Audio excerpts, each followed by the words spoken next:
Қайырлы күн, құрметті менің достарым, сіздерге бүгін Серікбол Қадемовтың «Сол көктемім» атты өлеңін оқып берсем. Қайран менің оралмас сол көктемім, жанарымды жауладың көл боп менің. Сені сүйген жүрегім бұл өмірдің кездесумен қоштасу көрді өткелін. Қайран көктем, қайран сол жаңбырлы күн, неге сонша жаныма қалдырды мұң? Қол ұстасып бір жүрген қайран күндер сен аңсаумен өтуде әрбір күнім. Қайда жүрсің? Мен сені таба алмадым. Қалғаным ба көз жасып жанарманым, тек өзіңе аяулым аңсағаным. Ән арнағым келеді, ән арнағым.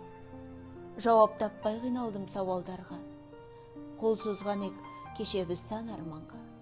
Бәрі қазір елес боп артта қалды, жазғанына тағдырдың амал бар ма? Қауышатын білемін, жол жоқ кері. Көңілімде соншалық болды өкпелі, қадіріңді мен байғұс білмеппін ау. Өмірімнің оралмас сол көктем.